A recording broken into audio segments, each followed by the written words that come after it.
Meu nome é Gilvando Estevam da Silva. Eu tenho dois grandes motivos para estar feliz em participar da Academia Cabedelense de Ciências, Artes e Letras Litorânea. O primeiro motivo é que eu sou filho de Cabedelo e dentre tantos intelectuais, eu sou o único de Cabedelo. Isso não poderia ser um motivo maior de orgulho de que participar da academia. Depois, o patrono, o qual eu represento, é o Padre Alfredo Barbosa. Padre Alfredo Barbosa, eu convivi com ele a partir dos 8 anos de idade. Eu fui, inclusive, seu coroinha, seu sacristão. Aprendi as primeiras letras com o Padre Alfredo. Porque eu, em Cabedelo, na minha época, eu nasci em 52, o Padre Alfredo quando eu nasci, tinha 1 ano de sacerdócio em Cabedelo. E qual era a regra de quem morava em Cabedelo? Cabedelo era uma cidade de pescadores, era uma cidade de estivadores, de conferentes. E era uma ideia mais ou menos absurda de que não se precisava estudar, porque o filho sucedia o pai. Se o pai era estivador, o filho era estivador. Se o pai era ferroviário, o filho assim também. E meu pai e uns poucos trabalhadores da época disse: não, você vai estudar. É estudando que você muda os seus hábitos. E mudando os seus hábitos vai mudar o meu, vai mudar da nossa família. Então você precisa estudar. Cabedelo só tinha a antiga escola primária. E eu estudei no grupo escolar Maria Pessoa, no Paulino Siqueira. E aos 8 anos eu participava das missas e fui ao encontro do Padre Alfredo, que me acolheu e acolheu outras crianças e adolescentes. E toda semana ele fazia uma espécie de aula de filosofia, de história. E eu fui tomando gosto com aquela dinâmica. Assim sendo, eu terminei na antiga 4ª série. E precisava fazer o exame de admissão para frequentar o ginasial. E assim foi feito, eu fiz. E o Padre Alfredo disse que eu ia continuar os estudos com ele. Eu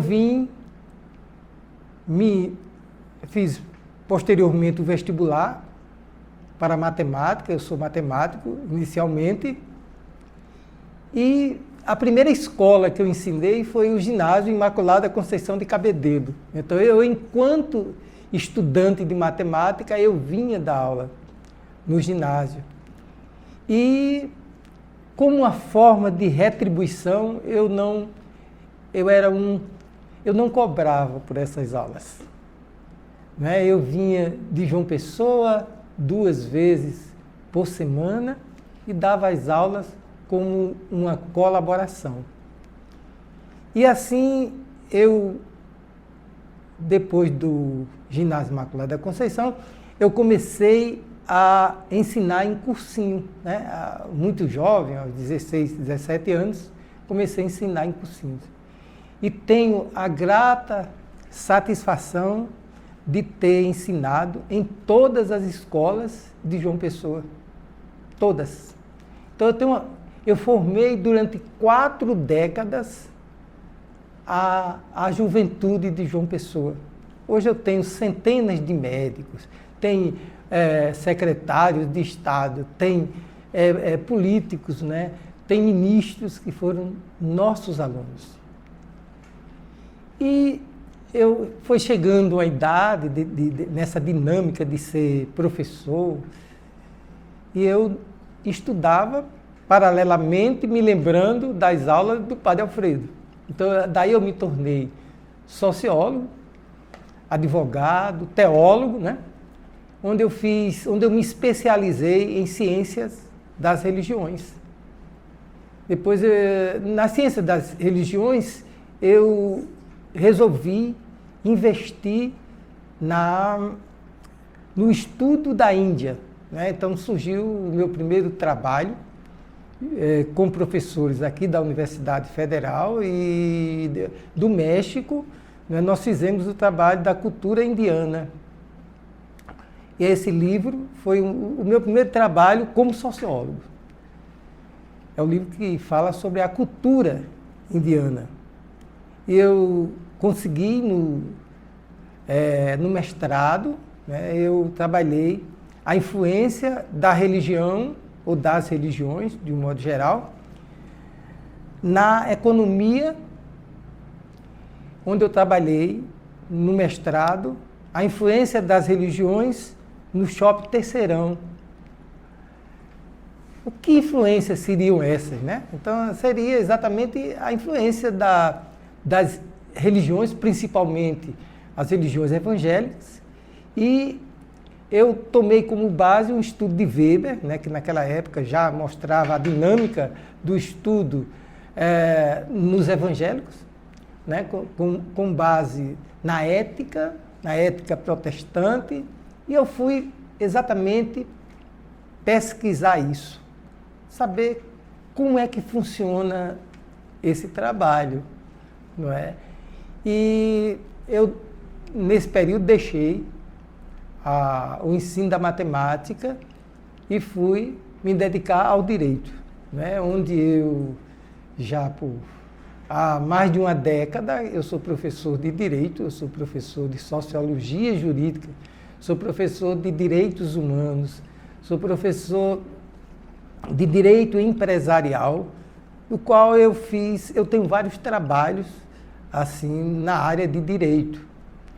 E ultimamente eu me dediquei à psicologia jurídica, né? Então assim, eu tenho vários trabalhos juntamente com a Universidade Federal da Paraíba e a Universidade Federal do Rio Grande do Norte. Nós fizemos essa parceria para o estudo na base dos direitos humanos, onde eu busco a percepção da família, né? Essa família complexa que nós temos hoje, não é mais aquela família pai, mãe, filho, né? Hoje um casal pode ter várias dinâmicas e o casal não necessariamente é um homem ou uma mulher.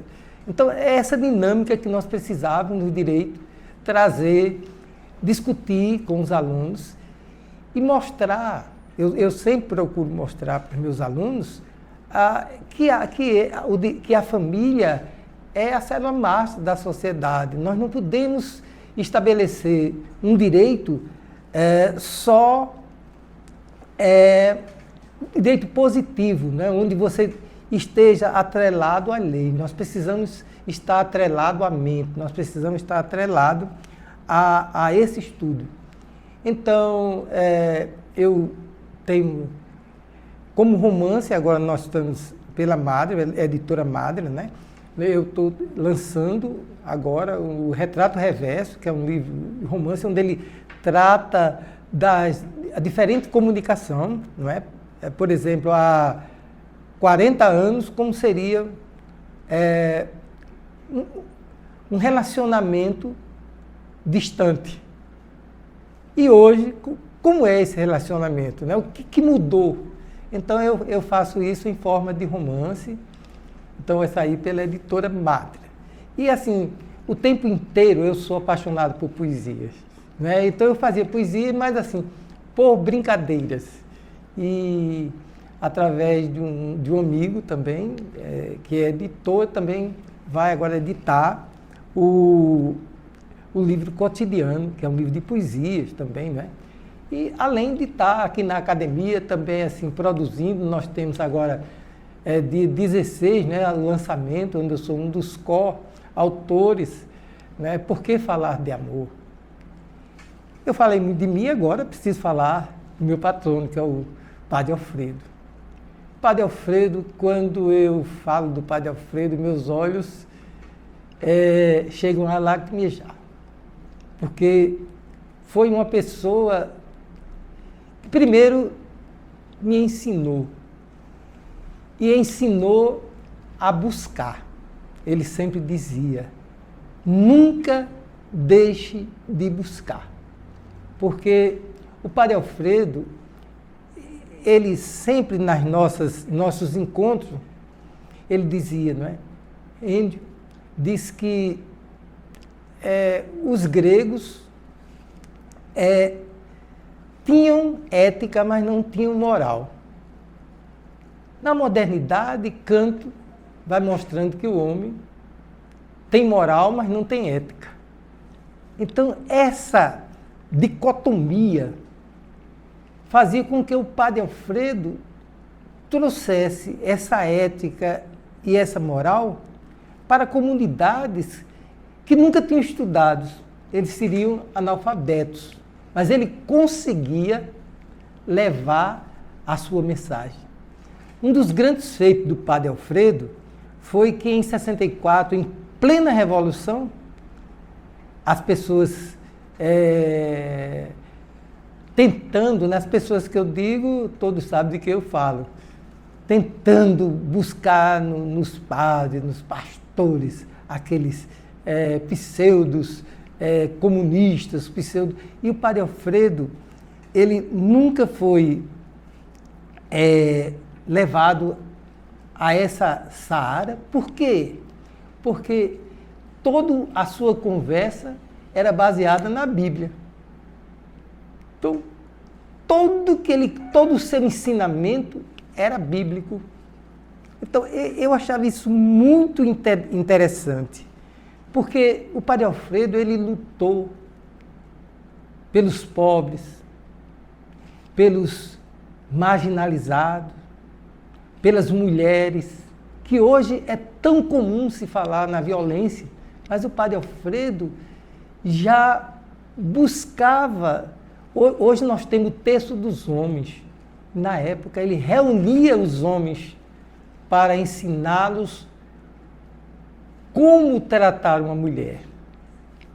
Não é? Então, eu achava isso muito interessante, é tanto que ele fundou em Cabedelo, fundou a Associação dos Educadores Católicos, né? O movimento de promoção das mulheres. Então, o Padre Alfredo, ele era um pouco à frente do seu tempo.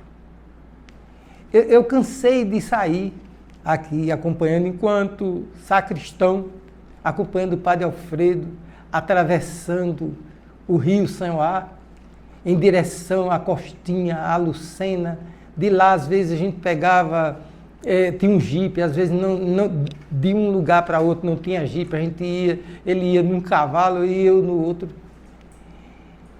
Mas chegava aquelas comunidades carentes, comunidades que necessitavam do alimento, sim, mais que isso, necessitavam de uma palavra, de um sacerdócio que soube honrar o seu tempo, que soube trazer para si toda a emoção de ser sacerdote. Ele falava de um Deus que não era aquele Deus crucificado, de um Jesus que não era aquele Jesus, mas um Jesus vivo, um Jesus que vivia no coração de cada um de nós. E ele ainda hoje, graças a Deus, vive no meu. Porque o grande templo que nós temos, a grande igreja que nós temos, é a igreja anterior. É o nosso coração. No nosso coração não existe nenhum templo maior do que esse. Muitas vezes ele dizia que muitas vezes se procura a igreja como um hospital. Não é? Procura a igreja porque você está doente, porque você quer ficar rico, porque você... Mas, assim, Padre Alfredo, ele procurava nos dizer que A igreja é um local de conforto. É um lugar que você precisa se sentir bem. Você precisa se lembrar dos vivos, precisa se lembrar dos mortos. É um lugar de encontro. Não é de você com o padre, não é de você com quem quer que seja. É de você com você mesmo. E esse encontro seu com você mesmo é que traz uma coisa que ele chama de felicidade. Felicidade é quando você se encontra com você mesmo. Hoje nós vivemos num mundo extremamente violento. Por que essa violência? É porque as pessoas são desencontradas. Elas não conseguem mais se encontrar. É irmão matando irmão. É pai matando filho. É filho matando pai. Isso já está escrito na Bíblia, né? A Bíblia já traz. E aí você pergunta, é o fim dos tempos? Mas nós precisamos trazer essa felicidade para os nossos corações. E eu representar nessa academia cabedelense, eu ser de Cabedelo e representar o padre Alfredo Barbosa, não existe uma satisfação, não existe um encontro meu comigo mesmo. Dom José Maria Pires, porque o padre Alfredo, ele foi acometido, né, de uma doença grave, ele tinha várias, e chegou a perder as suas 2 pernas. E Dom José dizia assim, que Jesus foi muito bom para padre Alfredo. Lhe tirou as pernas, mas lhe colocou asas. E ele realmente voava. Quem não se lembra do de padre Alfredo na época de finados, pedindo, angariando bens para os pobres. Não como uma forma de um encontro pessoal, mas uma necessidade do sacerdócio. O padre Alfredo, eu digo nas minhas na minha fala em relação ao padre Alfredo, eu retrato o sacerdócio que chegou em Cabedelo e mudou, porque ele mudou a história de Cabedelo. Cabedelo era uma cidade, era pacata, né? Nunca deixou de ser pacata. Eu não sei hoje como é que se encontra, mas Cabedelo é uma cidade extremamente pacata. Ela era tão pacata que as pessoas não se preocupavam com nada.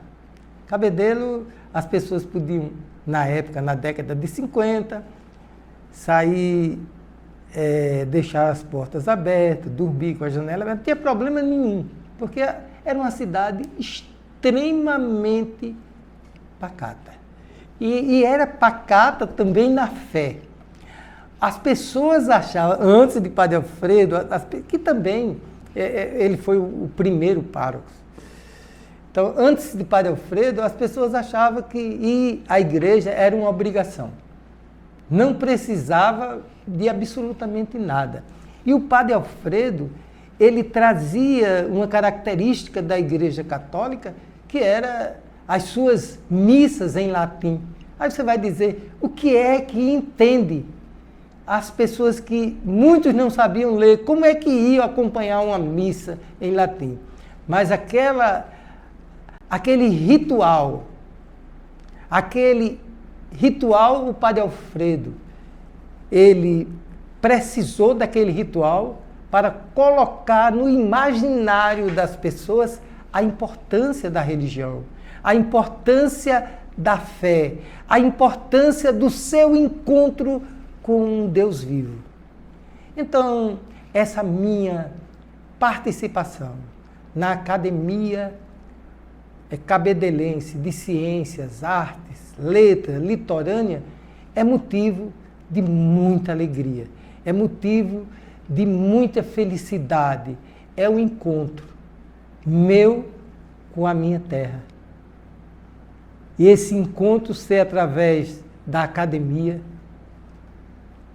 que hoje Cabedelo tem tantos intelectuais, e eu ser o único filho a sentar na cadeira número 2 é motivo de orgulho para mim, e que eu vou deixar escrito para os meus 5 filhos, Keila, Karine, Rosário, Júnior e João. Eles vão saber que o pai dele ocupou a cadeira número 2 dessa academia, e que eles vão se orgulhar por eu ter sentado nessa cadeira. É assim, pessoal, eu tenho a agradecer a vocês, a me sentir feliz é algo fenomenal, é algo sagrado. Até uma próxima oportunidade.